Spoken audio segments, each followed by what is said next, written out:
Namaste, I'm Rishabh, and in this episode, we will be going through an exquisite performance of. Not that. In this episode, we'll be doing something different, right? In this episode, we'll go through 4 exquisite stories of Indian classical musicians. Before I begin this episode, I would like to show you a statistic. This thing over here. The majority of you are watching the episodes and not subscribing. I mean, it's free. Go subscribe and help me spread this message all throughout my country and all throughout the world. So, yeah, go do that, please. Why am I making you go through stories of classical musicians? It's because of 2 reasons. One, I want you to understand how tough it is to reach the top of this great art form. Also, these stories are damn interesting. After you hear them, you'll get to know how much the musicians of yesteryears of the 20th century as well as the 21st century, how much blood, sweat and tears they've put into their art form, into their riyaz, for them to reach the very top, right? So let's get into it. The first story is about Pandit Bhimsen Joshi, one of my favorites and the person who was responsible for me taking up Indian classical music and singing in the first place. So what did Pandit Bhimsen Joshi do? Pandit Bhimsen Joshi was just 11 years old. A young Bhimsen Joshi walking through the marketplace in the town of Gadag hears a recording of whom? Of one of the greatest vocalists of all time, Ustad Khan Sahib Ustad Abdul Karim Khan, who was singing a thumri.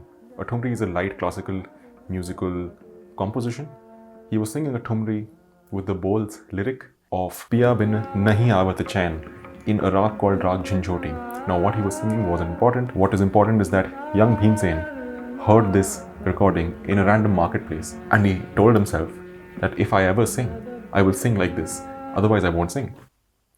And that was enough for him to go home and in a few days strike up a useless fight with his stepmother. Legend has it that he wasn't served enough ghee, which is clarified butter, in his lunch. He had a fight with his stepmother and then he ran away from his house. He was 11 years old. He went all over India. Right now we take trains for granted, right? Back then trains were a big thing in India. And 11-year-old Bhimsen did not have any money, did not have any knowledge. There was of course no internet. Runs to cities all over India, to Lucknow, to Rampur, to Kolkata, and then finally all over India and then to Jalandhar. And when a young lad was found in Jalandhar without any parents, someone promptly found out and called up his father back in Gadag and he was brought back. I think all of this was within a period of 3 years. So young Bhimsen comes back to Gadag and it's soon found out that there is a teacher, again one of the greatest of all times, Pandit Savai Gandhar, or his actual name being Pandit Rambhau Kundgolkar, lived a few kilometers away from his house. And young Bhimsen went and truly started his journey into Indian classical music from there. Several years later, he goes to Jalandhar to a very famous musical conference known as the Harivallabh Sangeet Sammelan, and he gives this immaculate performance in Rag Multani.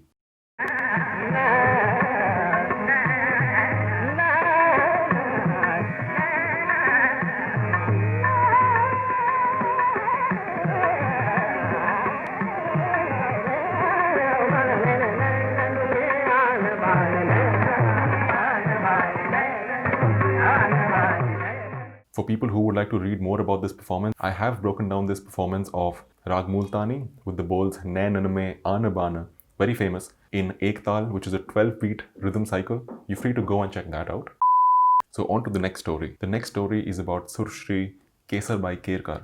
It's kind of a sad story, but it nevertheless gave us this wonderful singer, again, one of the greatest of all times, right? Considered as one of the greatest of all times. Now, Surshri Kesarbai Kerkar was again from the 20th century, and what happened was back when she was in her early 20s, and this story has actually been given in a book called The Music Room, which was written by Mrs. Namita Devi Dayal, and she is the disciple, the shishya of Dhondutai Kulkarni, who is the direct disciple of Kesarbai Kerkar herself. And the story that is mentioned in the book is that Kesarbai Kerkar in her early 20s was living in a tenant in a house, and the owner of the house had a function going on the ground floor, and young Kesar just enters to go upstairs to her room or something.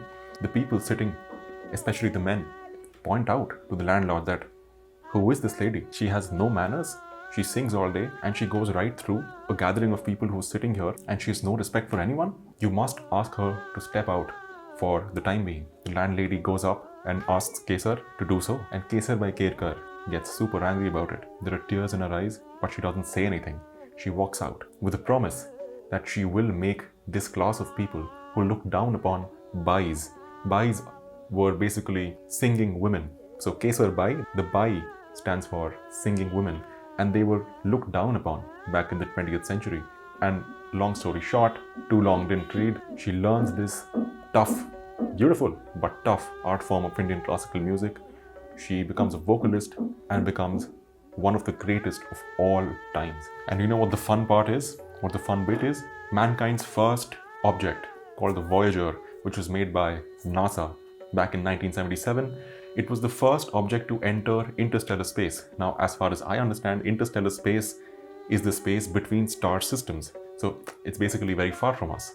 So mankind's first object, the Voyager, sent by NASA, carried a variety of music in it. Western classical music by Mozart, Bach, Beethoven, and we had our very own Surshri Kesarbai Kerkar's rendition of a very famous thumri with the bowls Jaat Kahan or Jaat Kahan Ho in, I think it was Rag Bhairavi, which was installed into the Voyager, the first man-made object to go into interstellar space. What an achievement. Next up we have Ustad Alauddin Khan or Baba Alauddin Khan, who is truly considered, and I mean it when I say this, the greatest, not one of the greatest, but greatest Indian classical musicians of all time.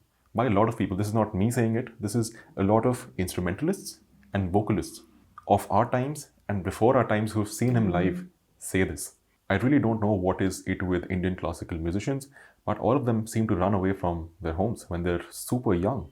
When I was 11 years old, like Bhimsen Joshi, I don't even know what I was doing. And these people were running away from their houses to learn music. Same is the case with Baba Alauddin Khan or Ustad Alauddin Khan. When Baba Alauddin Khan was a kid, basically, he was sent to school by his parents, of course. Young Alauddin used to go to a nearby Shiva temple to hear the sadhus and the priests sing. Sometimes the sadhus also played instruments like the sitar. And young Alauddin used to skip school and used to go to these temples and listen to these people singing and playing. And again, pretty much like the young Bhimsen Joshi, even though Ustad Alauddin Khan is way older than Bhimsen Joshi, and he was even younger. He was 8 years old. Look at what these people used to do when they were 8 years old. It's mad, to be honest. Now, specifically, what did he do? His elder brother, Fakir Aftabuddin Khan, told him that if you ever want to learn good music, you have to go to the West. And by West, he meant to the western side of India, not the West as we know of it today. And young Alauddin thought to himself, all right, if necessary, I will go to the West. And look at the mentality and the ruthlessness. Why am I saying ruthlessness? Because young Alauddin's mother often used to fall ill and she used to ask young Alauddin to sleep beside him for any help that she might need in the middle of the night. And one night, he found out that his sick mother was sleeping with the keys to the almirah. Young Alauddin gets up, takes the keys, opens the almirah, steals money from his mother, bows down to his mother, touches his head to her feet, and then runs away from his house.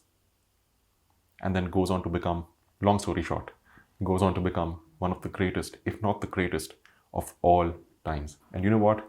If you've never heard of this channel, if you've never heard of Indian classical music, if you've never heard of who Ustad Alauddin Khan was, you at least would have heard of Pandit Ravi Shankar. Have you not? He is the guru of Pandit Ravi Shankar. He is the guru of Ustad Ali Akbar Khan, the great sarodist. He is the guru of Pandit Nikhil Banerjee, one of the greatest sitarists of all times, whom we lost pretty early. And he was the guru of Annapurna Devi, the first wife of Pandit Ravi Shankar, and who was considered a much, much, much better sitarist, not by me, by the Indian classical community, as a sitarist who was much, much better than her husband. Anyway, so that's that. Let's move to the next story.